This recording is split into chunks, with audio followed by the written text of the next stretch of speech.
Irmãos, boa noite, a paz do Senhor. Amém. Os irmãos podem sentar. Fiquei incumbido esta noite, de tratar com os irmãos nessa conferência. Não posso deixar de falar da alegria que é para mim estar com cada um de vocês aqui. Eu tive presente já outra vez aqui em Salgado com um grupo de jovens, A gente fez um evangelismo aqui. Acho que essa é a segunda vez. E graças a Deus a gente conseguiu chegar aqui o caminho, com a ajuda aí de Rony, que mandou a dica aí. Mas graças a Deus chegamos. Então para mim é uma grande alegria estar com os irmãos aqui nessa conferência. Bom, o que eu ia falar, o pastor Alan já falou, como ele e Josi são preciosos para nós. Então vamos direto a um texto inicial da palavra de Deus. Então abra sua Bíblia na segunda carta de Paulo a Timóteo, capítulo 3, verso de número 14 a 17. Eu vou começar lendo esse texto. Não vou fazer uma exposição do texto, até porque vai ser mais uma palestra aqui, tá, irmãos? Então, mas esse vai ser o texto base nosso para darmos o pontapé inicial. A ideia é tratarmos a Escritura como regra de fé e prática. A Escritura como regra de fé e prática. Então, segunda carta de Paulo a Timóteo, capítulo 3, e vamos ler aqui o verso número 14 a 17. Acompanhe aí na sua Bíblia. Diz assim a palavra do Senhor: Tu, porém, permanece naquilo que aprendeste e de que fostes inteirado, sabendo de quem o aprendeste, e que desde a infância sabes as sagradas letras que podem tornar-te sábio para a salvação pela fé em Cristo Jesus. Toda a Escritura é inspirada por Deus e útil para o ensino, para a repreensão, para a correção, para a educação na justiça, a fim de que o homem de Deus seja perfeito e perfeitamente habilitado para toda boa obra. Vamos orar a Deus, pedir graça para esse momento, mais uma vez. Feche seus olhos. Senhor, nosso Deus e nosso Pai, nós estamos aqui diante da Tua Palavra, diante desse tema tão precioso que é estudar a Tua Palavra como regra de fé e prática para as nossas vidas.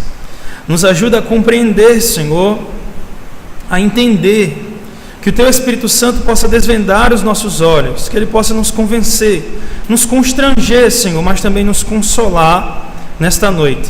Nos ensina, Senhor, nos ensina através da Tua Palavra, nos ensina sobre a Tua Palavra, Senhor. É assim que nós te oramos, em nome de Jesus. Amém. A menos que vocês provem para mim pela Escritura e pela razão que eu estou enganado, eu não posso e não me retratarei.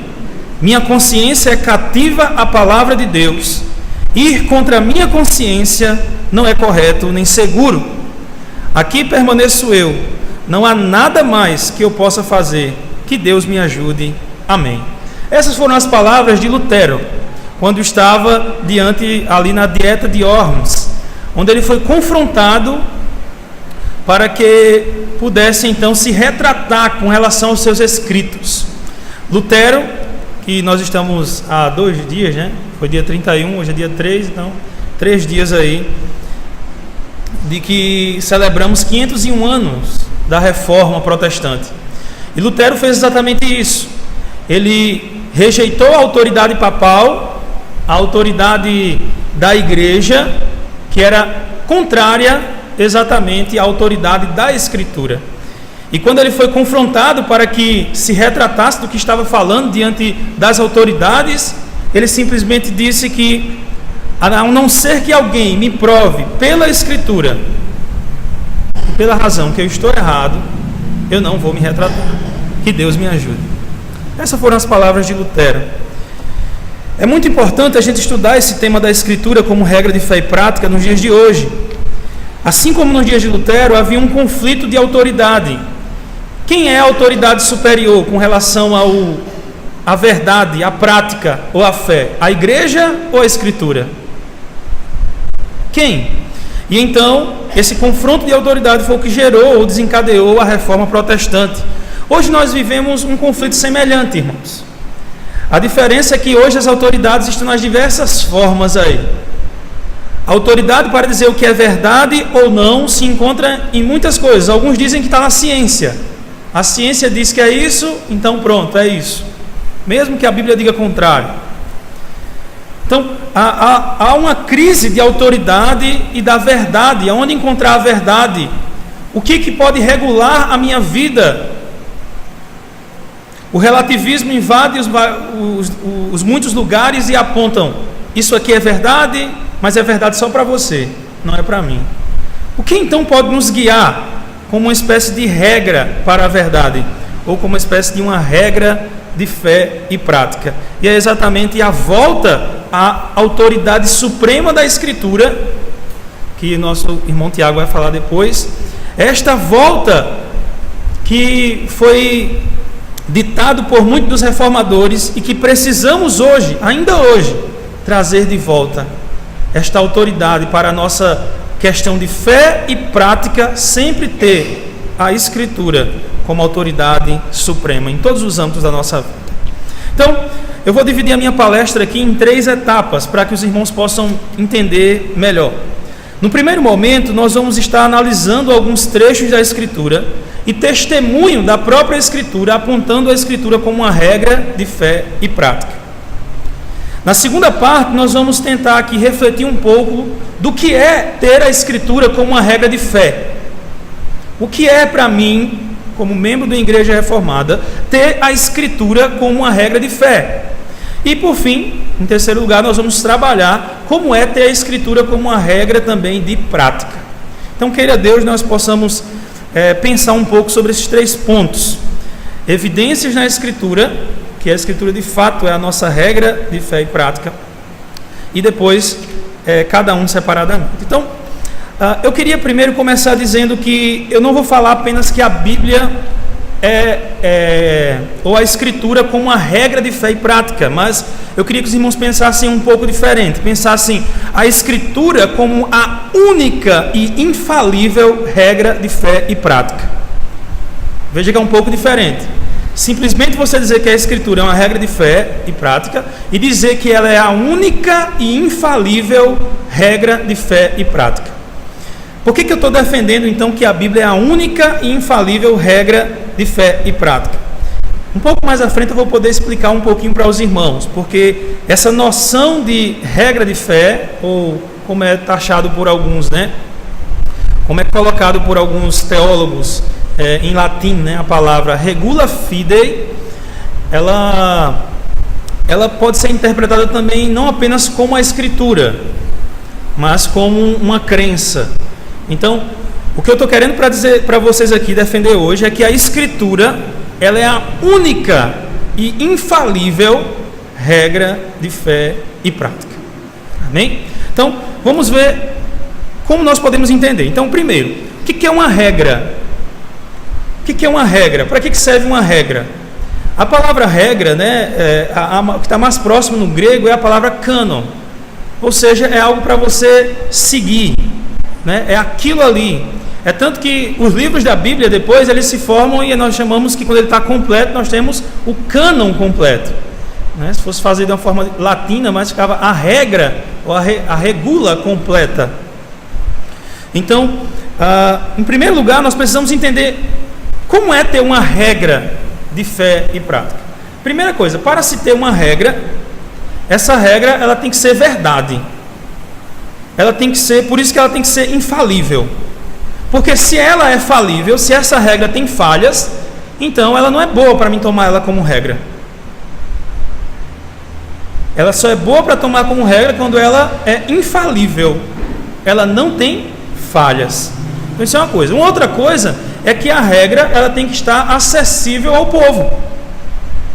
Você imagina já uma regra que você vai tomar para seguir na sua vida em relação a alguma coisa, e ela não é acessível a você, você não tem acesso a ela, então é preciso que se tenha acesso. Então, alguns aspectos vão nos mostrar que a Bíblia, de fato, ela é uma regra, e na verdade é a única regra infalível de fé e prática cristã. Então, a primeira coisa parte-se da inspiração, e está aqui no nosso texto que nós lemos de 2 Timóteo. Veja você aí o verso de número Só para os irmãos entenderem um pouco do contexto aqui, né? O apóstolo Paulo, provavelmente aqui é uma das últimas cartas que ele escreve, e ele diz a Timóteo que Timóteo tome cuidado, né? Porque sobrevirão dias difíceis, nesse capítulo número 3. E muitas coisas, né? Homens perversos, impostores. Mas para Timóteo, a partir do verso 14, ele: tu, porém, permanece naquilo que aprendestes e de que fostes inteirado, sabendo de quem aprendestes e que desde a infância sabe as sagradas letras. Então, o conselho de Paulo a Timóteo é que Timóteo, então, permaneça nas sagradas letras, que as sagradas letras seja a regra para a vida dele. E aí agora ele vai justificar, então, dizendo, então, verso 16, veja você aí comigo: toda a escritura é inspirada por Deus e útil para o ensino.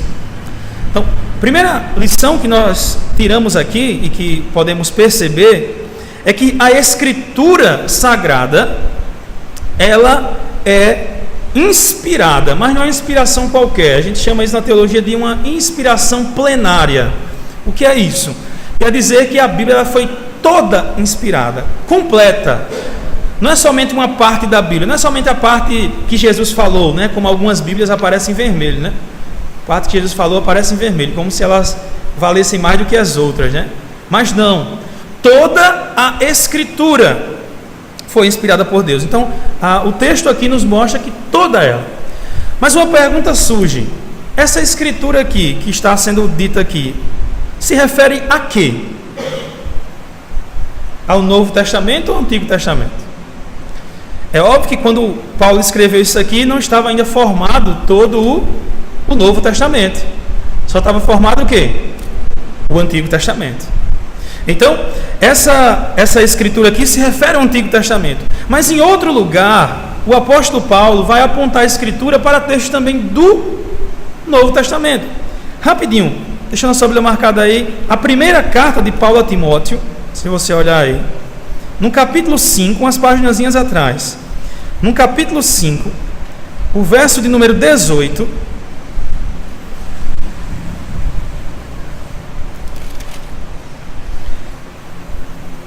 Primeira Timóteo 5,18 vai dizer: pois a Escritura declara, veja, ele usa o mesmo termo, Escritura. E o que essa Escritura declara?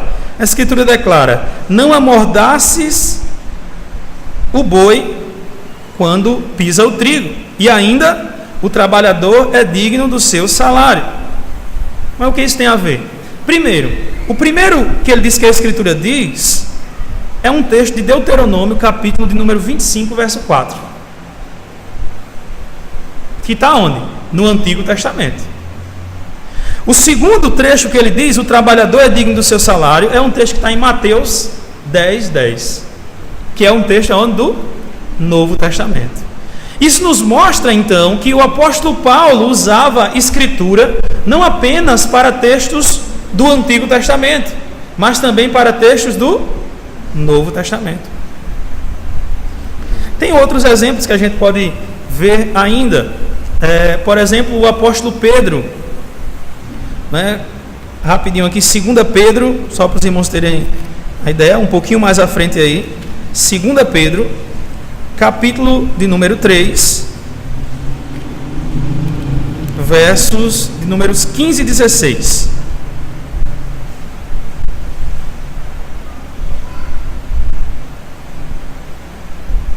Segunda Pedro 3, verso 15 e 16. Diz assim: E tende por salvação a longanimidade do nosso Senhor, como igualmente o nosso amado irmão Paulo vos escreveu segundo a sabedoria que lhe foi dada, ao falar acerca destes assuntos, como de fato costuma fazer em todas as suas epístolas, nas quais há certas coisas difíceis de entender, que os ignorantes e instáveis deturpam, como também deturpam as demais escrituras, para a própria destruição deles. Observe que Pedro está falando dos escritos de Paulo, que Paulo escreveu. E Pedro está dizendo que alguns dos escritos de Paulo era difícil de se entender. E algumas pessoas então estavam deturpando este ensino.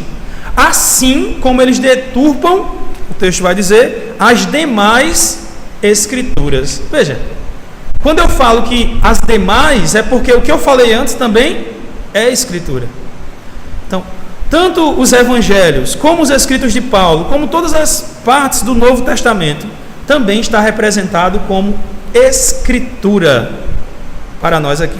E o nosso texto de Timóteo, inicial, Timóteo 3,16, 2 Timóteo 3,16, diz que toda esta escritura, Antigo e Novo Testamento, aqueles livros que nós acabamos de ler aqui, de professar a nossa fé, todos eles são inspirados por Deus.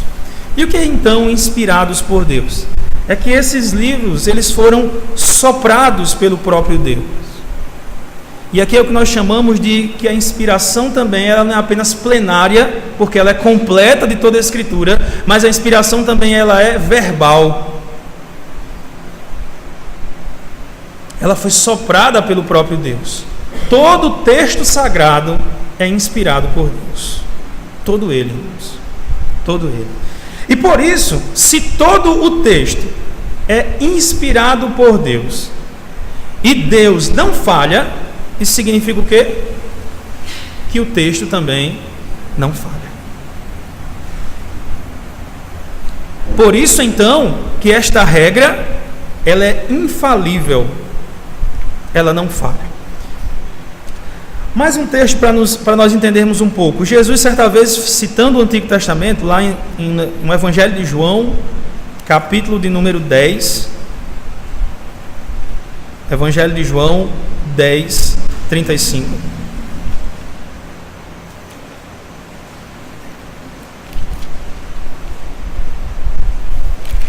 Evangelho de João 10, 35.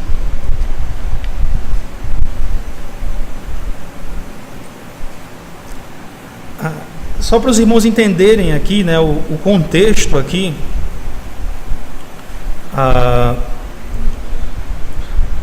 Jesus está conversando com os judeus.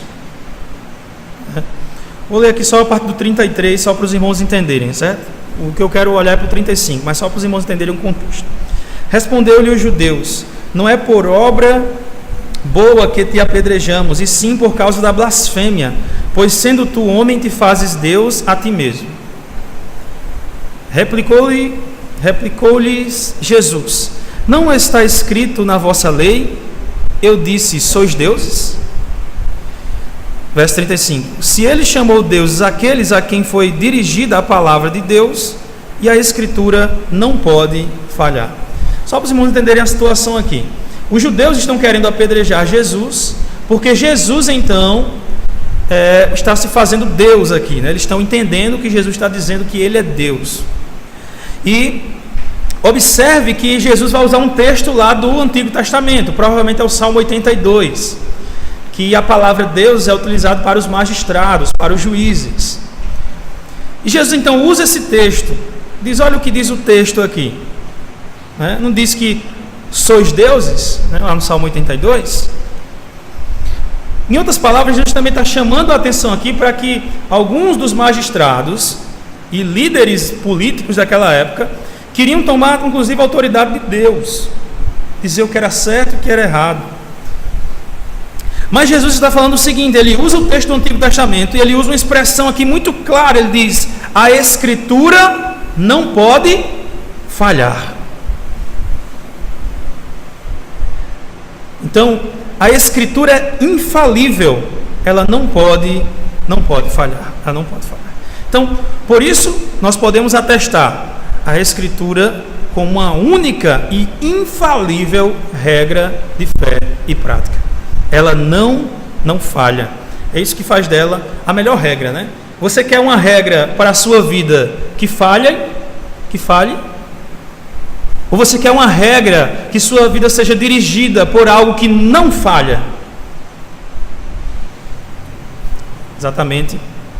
Mas uma outra coisa interessante é que a Bíblia, ela precisa ser acessível ao povo. Foi uma das lutas de Martinho Lutero na Reforma Protestante, foi exatamente para trazer a Bíblia para a linguagem do povo, para a língua do povo, porque não estava. E esta regra de fé e prática, que a Bíblia é acessível a todos os homens. É por isso que nós defendemos, a doutrina reformada da perspicuidade da Escritura. Ou seja, que as coisas relacionadas à vida piedosa e à salvação, elas são suficientemente claras na Escritura para o seu povo. Essa é a doutrina reformada da perspicuidade, da clareza. É claro que, como diz a nossa confissão de fé, nem todas as partes da Escritura são suficientemente claras. Algumas outras vão ser mais obscuras, vai precisar de um estudo maior, Por isso que Deus nos dota de bons mestres e pastores que se dedicam e se labutam na palavra de Deus para poder trazer as soluções, para poder explicar a palavra de Deus, principalmente essas partes mais obscuras. Mas, de forma geral, o que diz respeito à nossa salvação em Cristo Jesus e à piedade, ela está na Escritura de forma clara. E aí um texto vai nos ajudar a entender essa doutrina que coopera para entendermos a Bíblia como uma regra de fé e prática. Abra comigo Salmo 19, versos 7 e 8 apenas. Livro dos Salmos,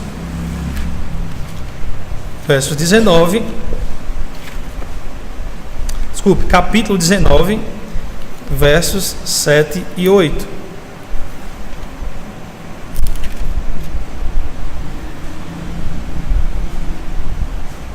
Neste salmo, a lei do Senhor, ou o mandamento do Senhor, ou o preceito do Senhor, estão todos apontando para a palavra do Senhor. E o 7 e 8 vai dizer o seguinte: que a lei do Senhor é perfeita e restaura a alma. O testemunho do Senhor é fiel e dá sabedoria aos simples. Verso 8: os preceitos do Senhor são retos e alegram o coração. O mandamento do Senhor é puro. Por isso, irmãos, que a Bíblia, ela não é apenas para os mais dotados de inteligência. Ela não é exclusiva para aqueles que se esmeram, que são doutores. Mas a Bíblia é para todo o crente fiel. E por isso que ela se torna uma regra infalível de fé e prática. Porque a regra, primeiro, ela não tem falha, e segundo, ela é acessível, ela é clara para os homens. Os mandamentos do Senhor, irmãos, são claros. Não precisa que um pastor, um pregador lhe diga: não matarás, pois a Escritura já fala ao seu coração todos os dias: não matarás. E isso está extremamente claro. Então, a palavra de Deus, ela é clara. E, em último lugar, uma coisa importante para a regra de fé e prática é que a regra, ela precisa regular o erro. Ela precisa exatamente ser a solução para que as pessoas não errem. Nós já sabemos que ela é infalível.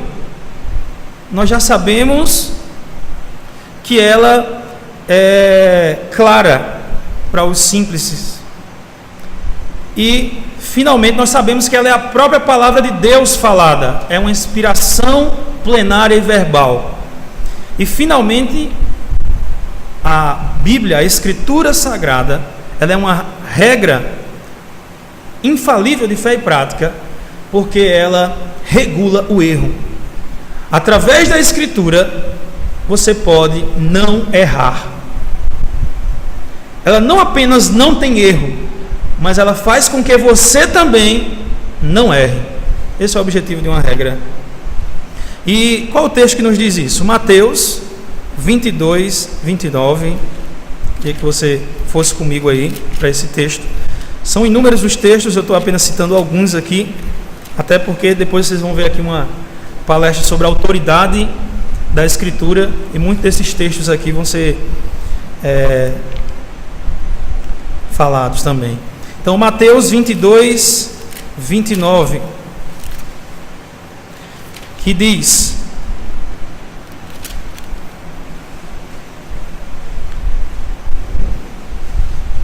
aqui os saduceus questionam Jesus se no céu vai ter casamento ou não, né?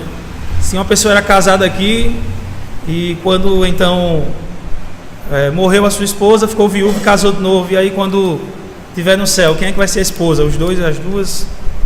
Então Jesus olha para eles e dá uma resposta clara, porque eles estão incidindo no erro. Mateus 22, 29 vai dizer: respondeu-lhe Jesus: errais, não conhecendo as Escrituras nem o poder de Deus. A falta de conhecimento da Escritura leva a pessoa ao erro. Leva a pessoa ao erro. E é exatamente isso. Quando não existe regra, as pessoas erram. As pessoas erram o caminho. Então, a Escritura, ela é a única e infalível regra de fé e prática, porque ela é a palavra do próprio Deus, ela é inspirada. Nós vimos aqui o texto, não só o Antigo Testamento, mas Antigo e Novo Testamento nós vimos. Segundo, a Bíblia, ela é infalível, ela não falha. O próprio Jesus afirmou isso. Segundo, nós vimos que a Bíblia é suficientemente clara. Então qualquer pessoa pode ter a Bíblia como sua regra de fé e prática, porque ela não vai usar a desculpa que não entende, né? Às vezes a gente tem umas leis no nosso país que a gente não consegue nem entender a lei. Quando lê a lei, né, não consegue nem entender o teor da lei, porque as palavras são muito complicadas, muito difíceis. Mas a Bíblia não, a Bíblia ela é clara, ela é suficientemente clara, irmãos, para nós. Evidentemente que nem todas as partes, como diz a nossa confissão de fé, mas naquilo correspondente à vida e à piedade, ela é clara para nós. E finalmente, a Bíblia, ela, usada como regra, ela nos livra do erro, ela nos livra de falhar, de errar. Ela não falha e também nos livra de falhar. Portanto, quando afirmamos que a Bíblia é a nossa única regra de fé e prática, nós estamos afirmando que nós temos uma regra para a nossa vida, que é a palavra do próprio Deus, infalível, clara para entendermos e que nos ajuda a não errar. Franklin Ferreira, resumindo esse entendimento, ele diz o seguinte: quando afirmamos a Escritura como única palavra de Deus e o fato de ela ser inspirada, inerrante e infalível, estamos afirmando desse modo que temos o único fundamento racional para interpretar a vida. Se abrirmos mão da Escritura, ficaremos apenas com a contradição e a falta de significado para a existência. Por isso, irmãos, quando nós abrimos mão da Escritura, você vai ficar andando no limbo. Outra vez eu estava conversando com um universitário, né, que ele questionou a Bíblia, né? Ele questionou a Bíblia como regra de fé. Eu digo: não, tudo bem, você quer seguir o quê? Ele disse: não, eu quero seguir aqui os escritos de Nietzsche ou de Kant. Aí eu disse para ele: certo, então você precisa crer nisso aí também, né? Você precisa ter fé para crer nisso aí. Não, eu quero seguir Darwin, você precisa crer também nisso aí. Eu acho que precisa ter mais fé para crer nisso aí. E aí eu disse para ele: olha, a questão é o seguinte, é que você vai estar confiando como regra para a sua vida um escrito de um homem falho, ou você vai querer ter para a sua vida como regra algo que é infalível e a palavra do próprio Deus que não falha? São duas escolhas. São duas escolhas. O que você quer como regra para a sua vida? Então, eu quero a Escritura como única e infalível regra de fé e prática. E é isso que professamos, irmãos, é isso que cremos. E quando nós falamos da Bíblia como regra de fé e prática, nós estamos apontando que a Bíblia é o fundamento racional para interpretar toda a nossa vida. Toda a nossa vida, ela é interpretada à luz da Escritura, porque ela é a regra que nos guia. Ela é que regula a nossa vida, o que regula as nossas opiniões, o que regula as nossas escolhas. Tudo isso, o que regula isso é a Escritura Sagrada. Isso é crer Isso é ter a Bíblia como a única e infalível regra de fé e prática. Então, dito isto, irmãos, entendendo que a Bíblia é a melhor e, na verdade, é a única regra de fé e prática infalível, porque todas as outras são falhas. Todas as outras são falhas. Mas a Bíblia não falha. Jesus disse isso, que a Bíblia não falha. A própria Escritura testifica que ela não falha. Uma pergunta que pode surgir a própria Escritura testifica dela mesma. Essa é uma crença de fé, irmãos. É uma posição de fé e todos têm que tomar uma posição de fé. Certa vez, conversando com uma pessoa que defende a evolução, né, que o homem foi formado a partir de uma ameba, né? Primeiro saiu uma ameba e aí foi se desenvolvendo a amebinha e esticando. Ó. Depois formou um homem bonito, uma mulher bonita. Acho meio difícil, né? Mas tem gente que acredita nisso. Isso é o quê? É fé. Você dizer que não tem fé aí. Aí eu cheguei para um meu amigo que é acadêmico e disse: olha, é muita fé, viu? Disse, não, aqui é ciência. Eu digo: ciência? Certo. Tem que ter fé. Você estava lá quando a amebinha estava... Não estava, mas por que isso? Não, porque eu induzo, tal, é fé. É possível fazer ciência a partir de um pressuposto bíblico, irmãos. É possível fazer arte a partir de um pressuposto bíblico. É possível fazer cultura a partir de um pressuposto bíblico. Basta ter a Bíblia como sua regra de fé, onde a Bíblia norteia a sua arte, a sua ciência, o seu trabalho. Assim a Bíblia é regra de fé e prática. Vamos pensar agora, irmãos, sobre a Bíblia como regra de fé. E eu queria que você abrisse.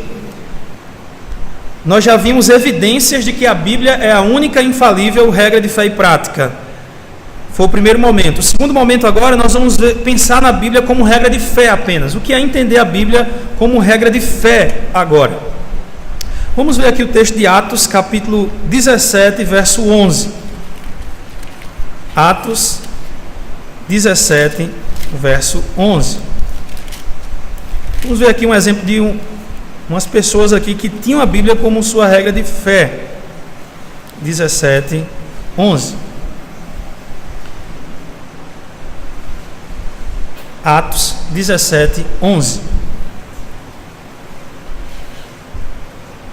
Diz assim a palavra do Senhor: ora, estes de Bereia eram mais nobres que os de Tessalônica, pois receberam a palavra com toda avidez, examinando a Escritura todos os dias, para ver se as coisas eram de fato assim. E aqui eu gostaria de falar um pouquinho sobre o termo regula fidei. O ano passado, eu acho, na conferência Fiel, tive a oportunidade de ouvir eu não estava lá, né, eu assisti pelo vídeo transmissão, e o reverendo Heber Campos, ele deu uma palestra chamada Normans e Norman Normatas. O que é isso? São duas palavrinhas em latim. O que ele disse é que as duas são normas e as duas regram alguma coisa. A normans, que ele chama, é exatamente a norma primeira, e a norma normata é uma norma secundária. Por exemplo, as crenças, aquilo que nós cremos, que nós propagamos, eu acredito que é dessa forma. Isso aí é norma normata. E a norma normans seria a própria Escritura. A Escritura como norma normans, a norma das normas, a regra das regras seria a Escritura. Por que eu estou falando isso? Porque o termo regula fidei, ele foi utilizado inicialmente pelos pais da igreja, como Tertuliano, como outros pais da igreja. Me falhou a memória aqui, alguns nomes aqui que utilizaram, me falhou a memória agora, mas que utilizaram esse termo regula fidei em aquele que fez contra a heresia, Irineu. Muito bem, obrigado, reverendo. Irineu, também no livro dele Contra a Heresia, ele escreve, ele utiliza essa regula fidei, mas é como um elemento que ele utilizava contra as heresias. Então, o credo dos apóstolos, por exemplo, é um exemplo disso, de regula fidei. Porque regulava a fé das pessoas para que as pessoas não caíssem em heresia. Os credos que nós temos, as confissões, como a Confissão de Fé de Westminster e outras que temos, né? A Confissão Belga, o padrão reformado, né? As 3 formas de unidade, todos eles são uma bênção para nós. Porém, eles estão em segundo plano. A primeira e primordial regra de fé, e por isso que eu digo que é a única infalível, é a Escritura Sagrada. As confissões, elas funcionam como uma espécie de regra de fé. Por quê? Porque elas vão normalizar a fé. Por exemplo, quando um ministro ele está pregando a palavra de Deus, ele está estudando a palavra de Deus, ele começa a pregar ou começa a entender alguma espécie de teologia, ele sempre mede essa teologia nova, o desenvolvimento que está surgindo, ele sempre mede pelos símbolos de fé, se ele é reformado. Os símbolos de fé funcionam como uma regra para eles também. Porém, não é a regra infalível. A única regra infalível é a Escritura Sagrada. A única infalível é a Escritura Sagrada. Por isso que mesmo os símbolos de fé que nós confessamos e que ensinamos e defendemos e subscrevemos, eles precisam ser analisados. Para você subscrever o símbolo de fé, você precisa analisá-lo pela Escritura. Eu não posso, irmão, simplesmente, olha, isso aqui é verdade porque o símbolo de fé diz que é verdade. Eu preciso entender porque o símbolo de fé diz que aquilo é verdade. Pautado em quem? Na única regra infalível de fé e prática, que é a Escritura. Então, a fé, ela precisa ser regulada desta forma. A principal e fundamental regra de fé é a Escritura. Mas os credos têm sua função. Aquelas pessoas que criticam, né, os confessionais e dizem, não, eu não preciso de nenhum credo não, só preciso da Bíblia. Tem algumas pessoas que falam isso, né? Eu não preciso de nenhuma confissão. Essas pessoas, na verdade, têm uma confissão. Só que é uma confissão muito perigosa, porque é uma confissão individual. Carl Trueman, no seu livro Imperativo Confessional, ele nos chama atenção para isso. Ele diz que pessoas que negam ter confissões de fé ou credos, estas pessoas, elas simplesmente têm um credo próprio, uma crença própria. Isso é muito perigoso, porque a sua crença própria, que você pode dizer que foi a parte da Escritura, pode ser uma particular elucidação da Escritura. E o apóstolo Pedro vai nos orientar na sua segunda carta de Pedro, veja você comigo. Segunda carta de Pedro, capítulo 1.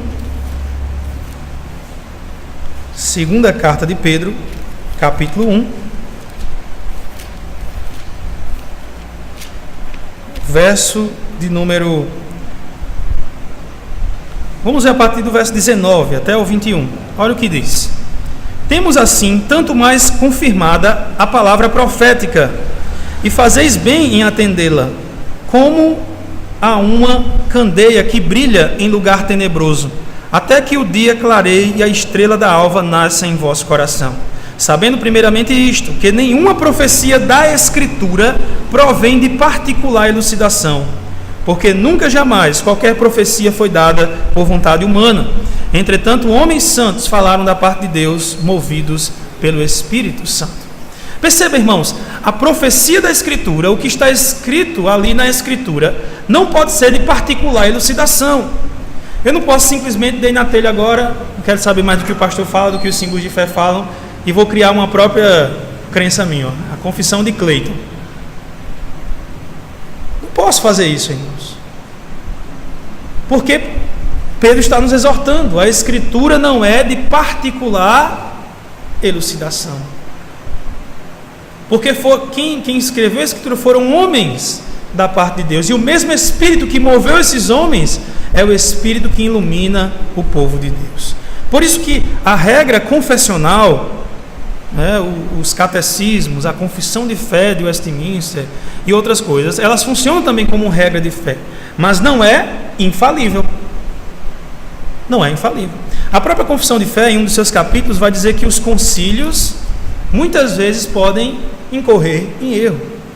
E por isso todos eles devem ser julgados pelo juiz supremo de todos os tribunais, que é a Escritura Sagrada.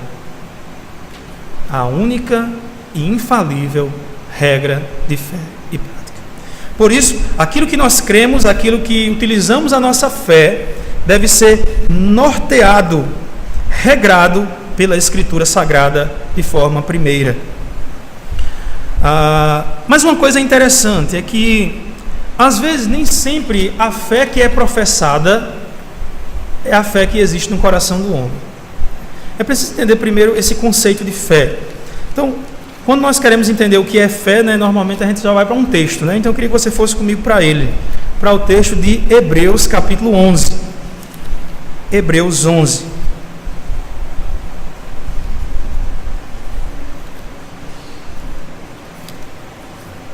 Hebreus 11, primeiro versículo, ele vai trazer aqui o que é fé. Ele diz: ora, a fé é a certeza das coisas que se esperam e a convicção de fatos que não se veem. Então, a fé, ela parece que é algo que está bem no seu coração. É algo que está relacionado com a convicção. E a convicção não é algo apenas propagado ou professado, mas é algo que está lá dentro do seu coração. Então, a fé, na verdade, ela tem uma ligação direta com o que David Nagel vai chamar de cosmovisão, a forma como você enxerga as coisas do mundo. E tudo isso está ligado com a fé, com aquela convicção que você tem no seu coração. Evidentemente que para ter essa convicção, você primeiro ouve, você escuta, você passa por muitas experiências, mas vai sendo formado algo dentro de você, que são convicções, e que muitas vezes parece ser consciente, e muitas vezes até inconsciente. Por exemplo, vou dar um exemplo só para vocês entenderem o que eu estou falando. O meu pai, ele dizia que tinha um negócio preto que aparecia no pé da gente assim, ele chamava bicho de pé. Bicho de pé. Estava jogando bola na rua e de repente aparecia um bicho de pé. Aí ele dizia: olha, você faz isso aqui, isso era um negócio lá para fazer, eu não lembro bem o que era agora. Aí eu disse: e fica bom essa bicho de pé. Aí eu cresci aprendendo isso. Toda vez que aparecia o bicho de pé, eu fazia isso aqui, aquele. Opa, uns dias sumiu o bicho de pé, Passava um mato lá, um negócio que ele dizia, sumiu o bicho de pé. Aí eu digo, eu cresci aprendendo isso. Aí quando eu cresci assim, mas por que passar aquilo, Toda a vida eu passei, Mas já era algo que estava o quê? Incutido dentro de mim, desde a mais tenra idade, quando foi sendo formado a minha forma de enxergar o mundo, que eu entendia que se acontecesse aquilo, eu tinha que fazer isso. Isso é só um exemplo, mas muitos outros exemplos acontecem na nossa vida. Muitas vezes você não sabe por que você está fazendo, mas você faz, porque é algo que é uma crença dentro de você, é uma convicção que você tem de algo que você nem vê e nem sabe o que está acontecendo. Olha como o autor dos Hebreus, vai dizer aqui sobre coisas que ninguém vê, mas que você usa a fé para dizer que é assim. Primeira coisa que ele vai citar aqui de exemplo de fé é dizer que pela fé entendemos que foi o universo formado pela palavra de Deus, de maneira que o visível vai existir das coisas que não aparecem. Quem foi dos irmãos aqui que viu o universo sendo formado pela palavra de Deus? Quem foi? Levanta a mão. Ninguém viu o universo sendo formado pela palavra de Deus? Eu também não. Mas eu creio que o universo foi formado pela palavra de Deus, porque eu tenho uma convicção dentro de mim que me diz que as coisas acontecem assim. E essa convicção que existe dentro de mim vai influenciar toda a minha forma de ver o mundo. Toda a minha forma de ver o mundo. Então, as convicções nem sempre elas nascem no nosso coração do culto, da exposição, mas ela nasce no nosso convívio Por isso que as convicções que vão sendo formadas dentro do nosso coração estão ligadas ao ambiente em que nós vivemos, estão ligadas aos livros que você lê, às palestras que você escuta. Tem pessoas que têm convicção de que se faz uma prova e pensamento positivo, sei lá, faz alguma coisa na cabeça aqui e vou passar. É o que ele acredita. Está certo isso? Bom, quem é que vai dizer o que está certo e o que está errado? A regra. Por isso que a Escritura é uma regra de fé. Porque as suas convicções precisam ser moldadas por esta regra. Pela regra que é infalível pela Escritura Sagrada. Por isso, irmãos, que a pregação, ela nos confronta. Porque muitas vezes a nossa convicção, aquilo que está enraizado desde que nós nascemos em nosso coração, não é o que a Escritura quer dizer. E quando a Escritura confronta e cutuca aquilo que está dentro de nós nos sentimos, não, será que não tem um jeito aí, não, alguma coisa? Ô pastor, tem certeza que o grego está assim mesmo? Ajuda aí. Não, é isso aqui mesmo. A Escritura, irmãos, ela vai nos constranger, porque ela vai mexer com a convicção do nosso coração, com a nossa fé. Ela regra aquilo que cremos e aquilo que acreditamos. Ela é a normas. Isso é dizer a Escritura como regra de fé. Nagel vai dar o conceito, no seu livro onde ele fala a história da cosmovisão. Ele diz que o conceito tangível do coração humano é o que ele chama de cosmovisão. E esse conceito tem forte influência da fé, da convicção que você tem. E somente, irmãos, o conflito direto com as Escrituras, somente o embate direto da sua cosmovisão com a Escritura é o que vai fazer moldar essa sua fé, essa sua crença. Somente isso. A cosmovisão de alguém, ou a forma que ela enxerga o mundo, as convicções dela estão ligadas a muitas coisas. Alguns vão apontar, por exemplo, pelo menos três áreas principais que é importante você entender o que a Bíblia diz. Eu vou dar só essas 3 dicas, tem muitas outras coisas, mas só para título de aplicação. 3 áreas da vida que você precisa entender o que a Bíblia diz. Na filosofia eles chamam de metafísica, epistemologia e ética. A primeira, ela diz respeito a quem é Deus, qual é a minha origem, quem sou eu, de onde eu venho e para onde eu vou, e qual é o meu propósito final, e qual a origem, ou como funciona esse habitat onde eu vivo, chamado de mundo. A Bíblia, ela traça respostas para todas isso. E cada filósofo que vai falar dessas coisas aí por aí, ele vai implantar a crença dele. Se você quer ter uma cosmovisão bíblica e cristã com convicções no seu coração, a primeira coisa que você precisa entender é o que a sua regra de fé diz acerca dessas coisas. Segundo, aqui, a epistemologia, como se dá o conhecimento. O que a Bíblia diz? Qual é a base da verdade? A gente está numa época hoje onde uma das palavrinhas mais usadas aí nas mídias é fake news. O que é a fake news? Isso não é verdade, Uma notícia que não é verdade. Mas o que então que é verdade? Aí a gente diz, meu Deus do céu, nesse tempo de fake news, não sei nem mais o que é verdade. Não é assim que a gente fala? Não sei nem que eu vou acreditar mais. Mas exatamente isso, a Escritura ela vem para ser esse elo. A base epistemológica, ou a base do conhecimento, como o conhecimento se dá, está todo embasado na Escritura Sagrada. Irmão, quer dizer que eu vou aprender português e matemática pela Escritura? A Escritura vai te dar a base de como esse conhecimento se dá. Como esse conhecimento se dá em várias áreas da vida. E aí, claro, você precisa só se aprofundar. Eu deixo essa tarefa aí para o pastor Alan, para ele depois falar com a igreja mais sobre isso. Mas a Bíblia ela é a regra de fé. E por fim, a ética, o que é bom e o que é ruim. Você já conversou com uma pessoa que você diz, mas isso é bom, eu estou pensando, não, isso é péssimo. Acho que você deve ter conversado com alguém que diz isso, Por que o que é bom e o que é mal o que é bom e o que é ruim, porque isso parte exatamente de quê? Da sua cosmovisão, das suas convicções no coração, que você foi sendo formado. E a Escritura, irmão, sendo a nossa regra de fé, ela regula isso.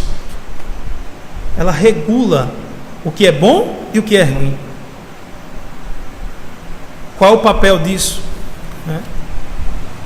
Então é preciso a gente entender isso à luz da Escritura, irmãos.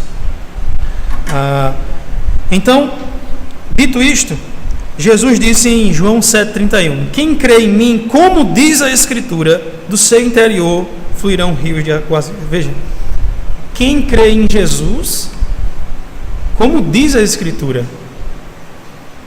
Você já passou na rua e perguntou: pera, você crê em Jesus? Aí todo mundo: não, eu creio em Jesus. Eu creio em Jesus. Mas como você crê em Jesus? Qual é a regra para a crença? Jesus diz aqui em João 7,31 que você tem que crer nele, não de qualquer forma, mas você tem que crer nele segundo o quê? As Escrituras. A única e infalível regra de fé. Toda a sua crença, ela tem que ser norteada pela a Escritura. Uma citação aqui rapidamente de Thomas Watson, um puritano, no seu livro O Cristão no Monte, um excelente livro, não deixe de ler, se tiver oportunidade. Ele diz: o fim para o qual Deus nos deu a sua palavra escrita e pregada foi não apenas para que conhecêssemos, mas que meditássemos nela. A palavra é uma carta do grande Deus, escrita para nós, por isso não podemos correr apressados por ela, mas meditar sobre a sabedoria de Deus em compô-la e o seu amor em enviá-la. Somente, irmãos, a meditação na Escritura, e aí eu chamo a atenção para a palavra meditação mesmo, não é a simples leitura da Escritura. Esse livro do Thomas Watson, eu acho que ele não tem ainda físico, né? Só tem em Kindle, mas você não pode deixar de ler esse livro, ele é impactante. Cristão no Monte, título do livro. Mas ele não ia subir os montes para orar, não. Cristão no Monte é porque ele chama de monte o momento em que ele gastava em meditação na palavra. Watson vai dizer que a meditação é o ruminar da mensagem de Deus. E somente esse tipo de meditação, irmãos, vai fazer com que suas convicções sejam mudadas, sejam amoldadas à regra de fé. Quer ter a Bíblia como regra de fé e prática? Quer ter a Bíblia como regra de fé, primeiramente? Não basta apenas professar. É preciso meditar na Escritura constantemente e ter as suas convicções moldadas. E finalmente, irmãos, o último tópico aqui: entender a Bíblia como regra de prática. A prática, ela é o reflexo de sua fé. Uma vez que suas convicções elas são moldadas e regradas pela Escritura, a prática vai fluir naturalmente. O que acontece muitas vezes é que a gente quer mudar a nossa prática quando a nossa convicção ainda não mudou. E aí o que acontece? Parece que está fazendo algo forçado. Você já teve aquela situação em que parece que você está fazendo algo mais forçado, você não acredita naquilo? Então, a mudança na prática, ela ocorre exatamente, simultaneamente, né, com a mudança na convicção, quando a sua fé é moldada pelas Escrituras. Somente a convicção de que eu preciso cuidar da casa de Deus, somente a convicção que a Bíblia me ensina que eu devo zelar pela casa de Deus, pelos ministros do Senhor que são dignos de dobrados honorários, somente esta convicção é que vai fazer com que eu dizime a oferta com alegria. Sem essa convicção, o que eu vou ter é uma mera prática litúrgica, ou simplesmente uma coisa por algo que não vem da convicção do coração. Você vai se sentir mal muitas vezes. É preciso que ocorra esta mudança, irmãos, no coração de vocês, na convicção. Se de fato querem ter a Bíblia como regra de fé e prática, é preciso que as suas convicções sejam confrontadas pela Escritura Sagrada. Porque quando nós entendemos o que a mensagem da Escritura nos diz, por exemplo, com relação ao zelo da casa de Deus, nós vamos contribuir com tanta alegria, vamos ofertar com tanta alegria para a casa de Deus, para a manutenção da casa de Deus, que nunca vai faltar nada na casa do Senhor. Nunca vai faltar manutenção para o ministro do Senhor. Nunca vai faltar valores para missões, porque nós entendemos a convicção do nosso coração.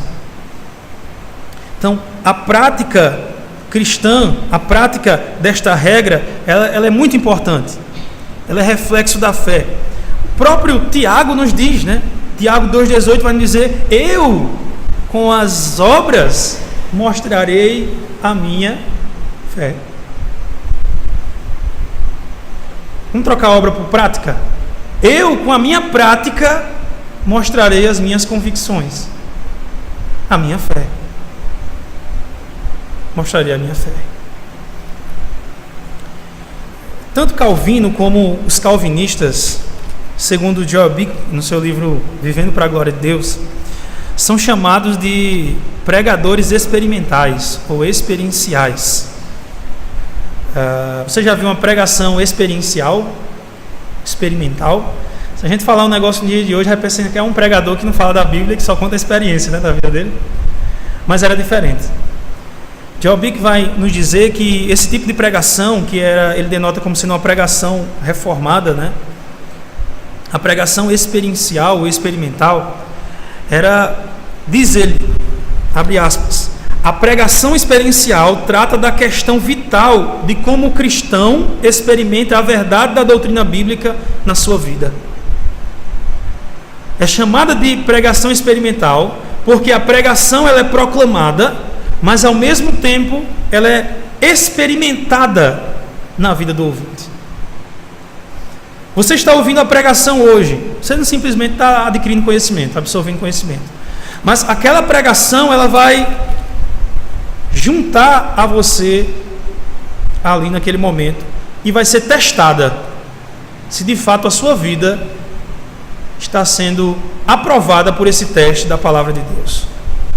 Ou seja, a palavra proclamada ela é experimentada pelo povo na prática. O que de fato eu estou fazendo na prática condiz com o que está sendo proclamado? Não. Se não, então se arrepende e volta a fazer. Se sim, graças a Deus, Senhor, por tua graça que me ajuda a se conformar com a tua palavra. Essa é a pregação experimental dos reformados, né? Como diz Joel Bick. Ele diz que esse tipo de pregação, e que deve funcionar como a nossa leitura da palavra de Deus também, ela relaciona o texto da Sagrada Escritura a aspectos da vida. Ela relaciona o texto a aspectos da vida, como eu poderia dizer assim, áreas da minha vida. Família, como eu posso pegar esse texto e aplicar à minha família? Como eu posso pegar esse texto e aplicar agora ao meu trabalho, ao meu casamento, à criação dos meus filhos? Como eu posso utilizar o texto da Sagrada Escritura para colocar em prática, ou para experimentar, né? Vamos usar o termo aqui que ele utiliza, para experimentar na minha vida. É literalmente isso, irmãos. Domingo após domingo, a pregação deve ser experimentada na vida prática. Domingo após domingo. Pois caso contrário, você vai poder ouvir a exposição da Bíblia toda, de forma verdadeira, mas não vai viver de forma verdadeiramente bíblica. Ter a Bíblia como regra de fé e também de prática é experimentar na minha vida. E quando eu falo de convicção que conduz à prática, a prática ela vai gerar convicção também. As duas andam juntas. Então, quando eu experimento a prática daquilo, né, por exemplo, o pastor chega aqui e várias vezes ensina: irmãos, é preciso fazer o culto doméstico em seus lares. É algo fundamental para a sustentação da família. A Escritura nos ensina que é dever dos pais, é dever do marido cuidar espiritualmente da sua esposa, e o culto doméstico faz parte disso. Mas você escuta domingo após domingo e não experimenta isso aí em casa, então você não está usando a Bíblia como uma regra de prática para você.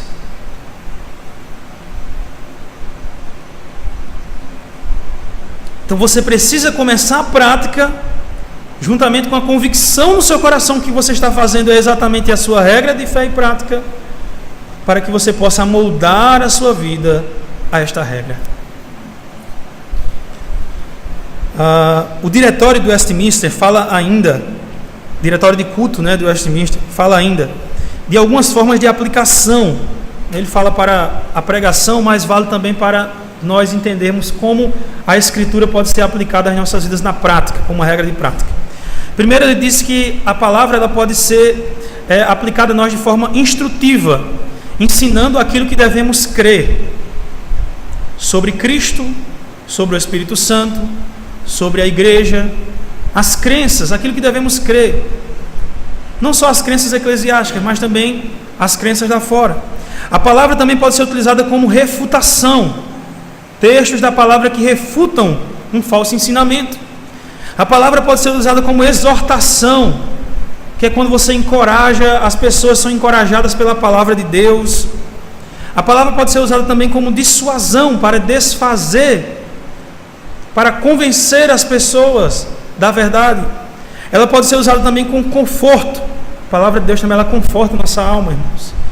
E finalmente a palavra de Deus pode ser usada também como julgamento, quando nós refletimos sobre as nossas falhas diante da palavra de Deus. E o Dr. Joe Bick, comentando esse trechozinho, ele diz que conversando com o Dr. Joseph Piper, ele diz que ele acrescenta uma outra aplicação chamada de doxologia, que é quando você olha para a palavra e consegue contemplar a beleza, a grandeza, a maravilha que é o nosso Cristo, o nosso Deus. E isso, irmãos, fortalece a nossa alma. Passar tempo meditando na palavra de Deus e contemplando a beleza de Cristo fortalece a nossa alma também. E isso, irmãos, é praticar a palavra de Deus, é praticar a regra. Quer proclamar que tem a regra a Escritura como única e infalível regra de fé e prática? Então medite nas Escrituras. Para concluir, ainda nessa parte prática, um autor chamado Lewis Ball tem um livro chamado A Prática da Piedade. E nesse livro ele enumera 7 princípios, 7 coisas que levam as pessoas a não ter a vida piedosa, a não praticar a sua regra de prática, a Escritura. E talvez você esteja com algum desses empecilhos. E eu gostaria de listar eles, eu não vou falar muito, mas gostaria de listar, porque você pode ir essa noite pensar um pouco se esses empecilhos não podem ser rompidos. E você assumir compromisso de ter a Bíblia de fato como sua regra de fé e prática, de ter uma vida que experimenta a palavra de Deus em suas convicções e em sua prática também. O primeiro obstáculo que ele coloca aqui de seguir a Escritura como regra de fé e prática é o mau entendimento de certas passagens. Às vezes a gente entende mal algumas passagens da Escritura e isso nos leva a não cumprir a Escritura como de fato ela é. O segundo é o mau exemplo da liderança. Algumas vezes pessoas que nós admiramos e líderes acabam dando um mau exemplo para nós. Isso pode fazer com que nós possamos nos desviar desta regra. Terceiro, o demorar da merecida punição nesta vida. Às vezes você vê gente fazendo o que é mal, o que é errado e não é punido, e às vezes aquele sentimento, igual veio em Asaf, o Salmo 73, vem sobre você e diz: mas eu não vou fazer o certinho não. O cara faz mal ali e não é punido. Não está certo. A outra, tomar pressuposta misericórdia de Deus. Isso acontece muito. Pessoas que pressupõem a misericórdia de Deus para o perdão do pecado e pecam. Deus vai me perdoar mesmo. E peca. Não vandalize, irmão, a misericórdia do Senhor. Não torne fútil a misericórdia do Senhor. Ela é graciosa. ela faz parte da beleza de Deus. Não faça isso. Outra coisa é a má companhia. A má companhia corrompe os bons costumes, né? Como dizia lá o texto. A má companhia faz a gente sair da regra também. E finalmente o temor, né, de tristeza, coração triste em seguir a palavra de Deus. Alegre seu coração, meu irmão. E finalmente uma das coisas que faz com que você não cumpra a palavra de Deus é a esperança de vida longa. Você não vive na expectativa do céu. A falta de expectativa do céu leva você a não cumprir a palavra de Deus também. Você pensa, tem muito tempo ainda. Então que esses obstáculos possam ser rompidos, possam ser pensados, e que Deus possa nos ajudar, irmãos, a cada um de nós, a termos a Escritura Sagrada como única e infalível regra de fé e prática. Vamos orar?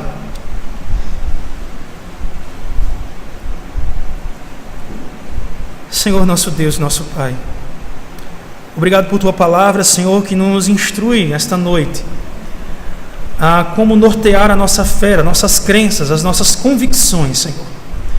Obrigado por Tua palavra, porque ela é a nossa única regra infalível de fé e prática. É a única, Senhor.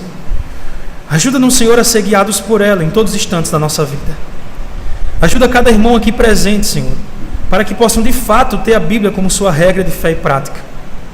Que a sua vida, suas convicções possam ser norteadas tão somente por elas. Que o Teu Espírito Santo possa ter falado ao nosso coração, Senhor. É assim que nós te oramos, em nome de Jesus. Amém.